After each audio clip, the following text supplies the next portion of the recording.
புரிஞ்சுங்க. தேசிய அளவில் இருக்கின்ற கட்சி தேசிய ஜனநாயக கூட்டணி நாட்டை ஆளுகின்ற கட்சி. அந்த நாட்டில் இவர் இருக்கார். ஸ்டாலினும் இந்தியா கூட தான் இருக்கிறார். தமிழ்நாடுங்கிறது ஒரு மாநிலம் தான். பல மாநிலங்கள் ஒன்றாக இணைந்து அந்த மாநிலத்தில் ஆட்சி புரிகின்றவர் தேசிய ஜனநாயக கூட்டணி. அவர் இந்தியாவில் மறந்துட்டு பேசுறாரு. வேற மாநிலத்தை மேல நாட்டில் இருக்க மாதிரி பேசிட்டு இருக்காரு. புரிஞ்சுங்க. அவர் இந்த நாட்டில் தான் இருந்துகிட்டு இருக்காரு. ஏன் அடிக்கடி கடிதம் எழுதுறாருல்ல? மீனவர் காணால் போனா கடிதம் எழுதுறாருல்ல? எதுக்கு எழுதுறாரு? அந்த அதிகாரம் யாருக்கிட்ட இருக்குது? மத்திய அரசாங்கத்தான் இருக்குது. எடப்பாடி பழனிசாமி 2017ஆம் ஆண்டு முதலமைச்சராக இருந்த போதுதான் கொடநாட்டில் கொலை நடந்தது, கொள்ளை நடந்தது. சட்டம் ஒழுங்கை பற்றி பேசுவதற்கு எடப்பாடி பழனிசாமிக்கு அருகதை இருக்கின்றதா? இப்பொழுது கேட்கின்றாரே, கொடநாடு அவரை ஆளாக்கிய முதலமைச்சர், அவர்களுடைய எஸ்டேட்டில் கொலை கொள்ளை, அதை பாதுகாக்க முடியாத எடப்பாடி பழனிசாமி இங்கே சட்டம் ஒழுங்கை பற்றி பேசலாமா என்பதை நான் கேட்கின்றேன். எனக்கு பேசுவதற்கு நல்வாய்ப்பினை கொடுத்த கழக தலைவர் அவர்களுக்கு முதற்கண் என்னுடைய நன்றியினை தெரிவித்துக் கொள்ளுகின்றேன். இந்த தலைப்பை கொடுக்க ஒரு தகுதிமிக்க தலைவர், இந்த தலைப்பு தமிழகம் தலைகுனியாது என்று சொல்லி இந்த தலைப்பை கொடுப்பதற்கும் இந்த தலைப்பை குறித்து பேசுவதற்கும் தகுதியுள்ள ஒரே தலைவர் நம்முடைய தமிழகத்தினுடைய முதலமைச்சர் கழக தலைவர் ஒருவர்தான் என்பதை இந்த நாடறியும். காரணம், தமிழகம் தலைகுனியாது. கடந்த காலத்தில் தலை மட்டும் குனியவில்லை, மண்டியிட்டு முதலமைச்சர் பதவியை பெறுவதற்கு தலைகீழ் நின்று தவழ்ந்து சென்று பெற்ற வரலாறுகள் எல்லாம் இருந்த இந்த நாட்டில் எதற்கும் அஞ்சாமல் ஒன்றிய அரசை எதிர்த்து நான் எதற்கும் அஞ்ச மாட்டேன், எதிர்த்து போராடுவேன், இந்த தமிழ் மக்கள் ஒருபோதும் தலைகுனிய மாட்டார்கள் என்ற அந்த வரலாற்றை படைத்ததுதான் நம்முடைய தலைவர் அவர்கள் என்பதை இங்கே நான் தெரிவிக்க கடமைப்பட்டிருக்கின்றேன். இந்த கூட்டத்தினுடைய நோக்கத்தை 3 பிரிவுகளாக பிரித்து, ஒன்று நம்முடைய மக்களுக்கு செய்கின்ற சேவை, இரண்டாவது பகுதியாக ஒன்றிய அரசு செய்கின்ற பாரபட்சத்தை எடுத்துரைத்து, அப்படியும் என்னால் எல்லாம் சாதிக்க முடியும் என்று எடுத்துரைக்கும் நம்முடைய தலைவர் அவர்களுடைய சாதனைகளையும், மூன்றாவது பிரிவாக திருச்செந்தூர் மக்களுக்கு நம்முடைய சட்டமன்ற உறுப்பினர் அமைச்சர் அண்ணன் அனிதா ராதாகிருஷ்ணன் செய்திருக்கின்ற சாதனைகளையும், அதற்கு பின்னால் மத்திய பட்ஜெட் நேற்று அறிவிக்கப்பட்டது, அதில் தமிழகம் எப்படி வஞ்சிக்கப்பட்டது என்பதை நான் 4 பிரிவுகளாக சுருக்கமாக இங்கே எடுத்துரைக்கின்றேன்.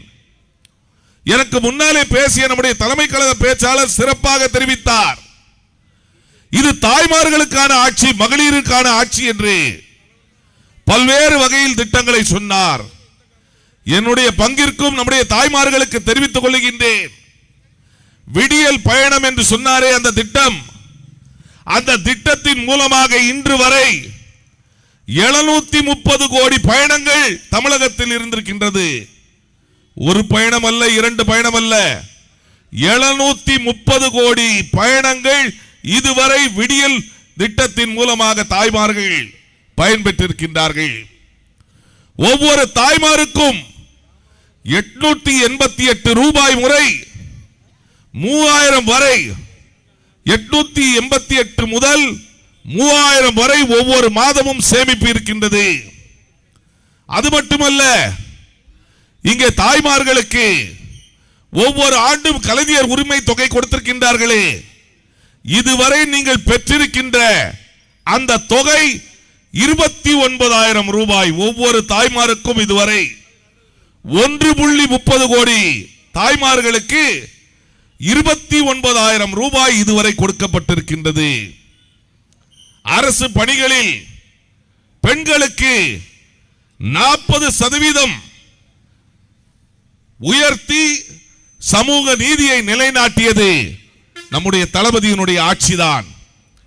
உள்ளாட்சியில் தெரிவித்தார்களே 50% பெண்களுக்கு ஒதுக்கி அதன் வாயிலாக 6500 உள்ளாட்சி பிரதிநிதிகள் இன்று தமிழகத்தில் உள்ளாட்சி பிரதிநிதிகளாக பெண்கள் இருக்கின்றார்கள்.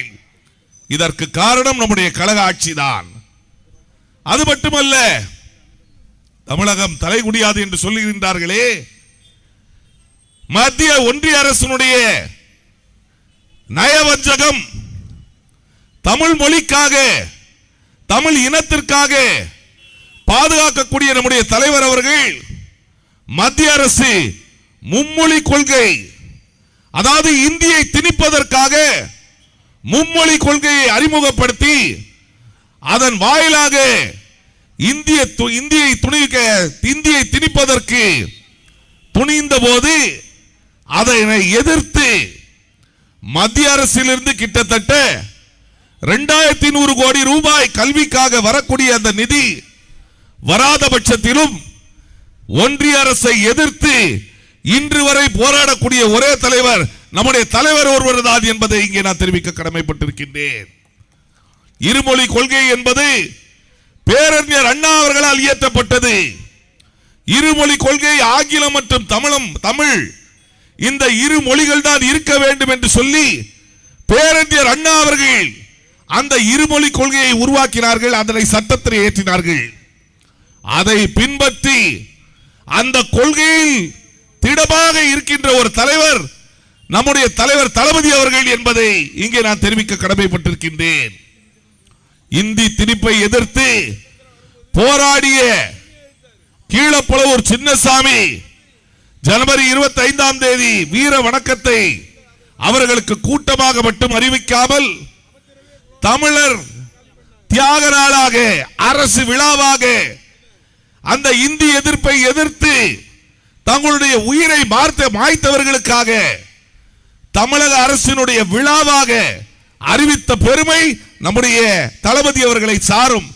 இதை தெரிவிப்பதற்கு காரணம், இந்தி திணிப்பை எதிர்த்து எந்த சூழ்நிலையிலும் இந்தியை நுழைவிட மாட்டோம் என்று சொல்லி ஒன்றிய அரசை எதிர்த்து தமிழ் மொழியை பாதுகாக்கக்கூடிய தமிழ் இனத்தை பாதுகாக்கக்கூடிய ஒரு தலைவர் தான் நம்முடைய தளபதி அவர்கள் என்பதை இங்கே நான் தெரிவிக்க கடமைப்பட்டிருக்கின்றேன். இங்கே சொன்னார்கள், எடப்பாடி பழனிசாமியை பற்றி பேசினார்கள். எடப்பாடி பழனிசாமியை நாங்கள் எல்லோரும் முழுமையாக பார்த்து விட்டோம். இன்று இந்த தமிழகம் நிமிர்ந்து நிற்கின்றது. 2017ஆம் ஆண்டிலிருந்து 2021ஆம் ஆண்டு வரை தமிழகத்தை ஒன்றிய அரசிடம் அடகு வைத்து தமிழர்களின் உரிமையை டெல்லிக்கு அடகு வைத்து தன்னை பாதுகாப்பதற்காக தமிழகத்தை அடகு வைத்தவர் தான் எடப்பாடி பழனிசாமி. காரணம், எதற்கு அடகு வைக்க வேண்டும்? தலைமேல் கத்தி, தலைமேல் வழக்குகள். உள்ளே செல்வதற்கு பதிலாக நாம் நம்முடைய உரிமைகளை, தமிழர்களுடைய உரிமைகளை அடகு வைத்தால் நம்மை பாதுகாக்க முடியும் என்று சொல்லி தமிழகத்தினுடைய உரிமை நீட் தேர்வாக இருக்கட்டும், மற்ற எந்த முக்கியமான தமிழகத்திற்கான பிரச்சனைகளாக இருக்கட்டும், இவை அனைத்தையும் அடகு வைத்துதான் எடப்பாடி பழனிசாமி ஒன்றிய அரசிடம் அடகு வைத்துதான் நம்முடைய உரிமைகளை விட்டுக் கொடுத்தார். கொடநாடு வழக்கை பற்றி நீங்கள் அனைவரும் கேள்விப்பட்டிருப்பீர்கள். சட்டம் ஒழுங்கை பற்றி எடப்பாடி பழனிசாமி பேசுகின்றார். சட்டம் ஒழுங்கு சரியில்லையாம், சட்டம் ஒழுங்கு தமிழகத்தில் சரியில்லையாம். அவர் 2017ஆம் ஆண்டு முதலமைச்சராக இருந்தபோதுதான், அப்போது முதலமைச்சராக இருந்தவரை சென்று கொடநாட்டில் சந்திக்கும் பொழுது அவருக்கு தெரியும் கொடநாடு எஸ்டேட்டை பற்றி. அங்கே நடைபெற்றிருக்கின்ற கொலைகள் எடப்பாடி பழனிசாமி 2017ஆம் ஆண்டு முதலமைச்சராக இருந்தபோதுதான் கொடநாட்டில் கொலை நடந்தது, கொள்ளை நடந்தது. சட்டம் ஒழுங்கை பற்றி பேசுவதற்கு எடப்பாடி பழனிசாமிக்கு அருகதை இருக்கின்றதா? இப்பொழுது கேட்கின்றாரே, கொடநாடு அவரை ஆளாக்கிய முதலமைச்சர் அவர்களுடைய எஸ்டேட்டில் கொலை கொள்ளை, அதை பாதுகாக்க முடியாத எடப்பாடி பழனிசாமி இங்கே சட்டம் ஒழுங்கை பற்றி பேசலாமா என்பதை நான் கேட்கின்றேன். பதில் சொல்ல முடியுமா? எடப்பாடியால் பதில் சொல்ல முடியாத காரணம், கொடநாடு என்றாலே நடுங்குகின்ற ஒரு அரசியல்வாதி தான் எடப்பாடி பழனிசாமி. நான் நேற்று கூட விளாத்திகுளத்தில் பேசினேன். கொடநாடில் அந்த கொடநாடு வழக்கு இப்பொழுதும் நடைபெற்றுக் கொண்டிருக்கின்றது. சட்டத்தில் யார் வேண்டுமானாலும் எப்போது வேண்டுமானாலும் குற்றவாளியாக சேர்க்கப்படலாம் சட்டத்தில். அந்த வகையில் உண்மையான குற்றவாளிகள், இந்த குற்றத்தை புரிந்த உண்மையான குற்றவாளிகள் கண்டிப்பாக குற்றவாளிகளாக சேர்க்கப்பட்டு அவர்கள் தண்டனை பெற்று மீண்டும் எந்த ஒரு பதவிக்கும் வர முடியாத ஒரு சூழ்நிலை உருவாகும் என்பதை இங்கே நான் தெரிவிக்க கடமைப்பட்டிருக்கின்றேன். இதுதான் எடப்பாடி பழனிசாமி சிந்திக்க வேண்டும். சட்டம் ஒழுங்கை பற்றி பேசுவதற்கு எடப்பாடி பழனிசாமிக்கு அருகதை இல்லை. அது மட்டுமல்ல, தமிழகம் தலைகுடியாது என்று தலைவர் சொல்லி இருக்கின்றாரே, கூட்டணி பற்றி எடப்பாடி பழனிசாமி வா என்றால் டெல்லிக்கு பறந்து இங்கே நாமெல்லாம் ஒரு கொள்கை முடிவெடுக்க வேண்டும் என்று சொன்னால், ஒரு கூட்டணி முடிவெடுக்க வேண்டும் என்று சொன்னால், தலைவர் அவர்கள் மாவட்ட செயலாளர் கூட்டத்தை கூட்டுவார், தலைமை கழக நிர்வாகிகள் கூட்டத்தை கூட்டுவார், அதன் பின்பு முடிவை எடுத்து அவர்கள் நம்முடைய தலைமை கழகத்திற்கு வந்து கூட்டணி அமையும். ஆனால் எடப்பாடி பழனிசாமி தமிழகத்தை அடகு வைத்தது மட்டுமல்ல, இங்கே தலைமை கழக பேச்சாளர் சொன்னாரே, அதிமுக இருக்க வேண்டும் என்று நாம் விரும்புகின்றோம் என்று, அதை ஒருபோதும் இருக்க விட மாட்டார். காரணம், கூட்டணி என்று சொன்னால் வா என்றால் டெல்லிக்கு போகின்ற ஒரு துர்பாக்கிய நிலை அந்த கட்சிக்கு ஏற்பட்டிருக்கின்றது. காரணம், கூட்டணி சென்னையில் உள்ள கட்சி அலுவலகத்தில் ஏற்படவில்லை, ஸ்டார் ஹோட்டலில் ஏற்படுகின்றது. கூட்டணி என்பது அங்கே உள்ள தொண்டர்களால் ஏற்படவில்லை, ஸ்டார் ஹோட்டலில் வந்து அனைவரும் அமருங்கள் என்று சொல்லி மிரட்டி உட்கார வைத்தது. அந்த காட்சியினை நாம் அனைவரும் பார்த்தோம். இதுதான் எடப்பாடி பழனிசாமியினுடைய நிலைமை. அதிமுக என்ற ஒரு அரசியல் இயக்கம் திராவிட கொள்கையை மறந்து வெகு நாட்களாகிவிட்டது. காரணம், எடப்பாடி தலைமையிலான அதிமுக அது 72 தோன்றிய அதிமுக அல்ல, கூவத்தூரில் 2017 ஆண்டு துவக்கப்பட்ட அதிமுக. அது அப்படிதான் இருக்கும். கூவத்தூரில் உருவாகினால் எப்படி அது இருக்கும் என்பதை நீங்கள் அனைவரும் கூவத்தூரில் நடந்த அனைத்து கூத்துகளையும் பார்த்திருப்பீர்கள். கூவத்தூரில் எப்படி எடப்பாடி பழனிசாமி முதலமைச்சராக வந்தார் என்பதை அனைவரும் பார்த்திருப்பீர்கள். அப்படி உருவாக்கப்பட்ட அந்த அதிமுக இன்று டெல்லியினுடைய அடிமை, ஒன்றிய அரசினுடைய அடிமை.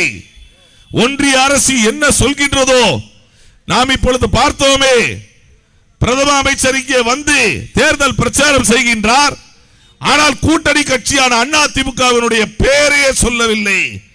நான் கேட்கின்றேன், தேசிய ஜனநாயக கூட்டணி ஆட்சிதான் என்று சொல்லி உள்துறை அமைச்சர் அமித்ஷா சொல்கின்றார், பிரதம அமைச்சர் மோடி தெரிவிக்கின்றார் என்டிஏ ஆட்சி, தேசிய ஜனநாயக கூட்டணி ஆட்சி என்று சொல்கின்றார். எடப்பாடி பழனிசாமி சொல்கின்றார் தேசிய ஜனநாயக கூட்டணி, ஆனால் அதிமுக ஆட்சி என்று சொல்கின்றார். எடப்பாடி பழனிசாமிக்கு துணிவிருந்தால், அவரோடு இருப்பவர்கள் மனம் இருந்தால் தெரிவிங்கள், தெளிவுபடுத்துங்கள். அது தேசிய ஜனநாயக கூட்டணி ஆட்சியா அதிமுக ஆட்சியா என்பதை இதையாவது தைரியமாக மக்களிடம் தெரிவிங்கள் என்று இங்கே நான் சவாலாக கேட்கின்றேன். காரணம், அவர்களால் அதிமுக ஆட்சி என்று சொல்வதற்கு தைரியம் இல்லை. தேசிய ஜனநாயக கூட்டணி என்று சொல்லி அறிவிக்கப்பட்ட பின்பு இப்பொழுது அதிமுக ஆட்சி என்று சொல்வதற்கு அவர்களுக்கு தைரியம் இல்லை என்பதை தெரிவித்துக் கொள்ளுகின்றேன். இங்கே திருச்செந்தூரில் பேசும் பொழுது ஒரு செய்தியை நான் தெரிவிக்க கடமைப்பட்டிருக்கின்றேன். சட்டமன்றத்தில் தலைவர் தளபதி அவர்கள் நான் எதிர்க்கட்சி உறுப்பினர் தான். அப்பொழுது நான் ராஜினாமா செய்வதற்கு முன்பு, தளபதியிடம் வந்து சேர்வதற்கு முன்பு எதிர்க்கட்சி உறுப்பினர் தான். எதிர்க்கட்சி வரிசையில் இருந்து சுயமரியாதை சுடர் WBA சவுந்தரபாண்டியனார் அவர்களுக்கு இங்கே மணிமண்டபம் தமிழகத்தில் இல்லை என்று நான் கேட்டேன்.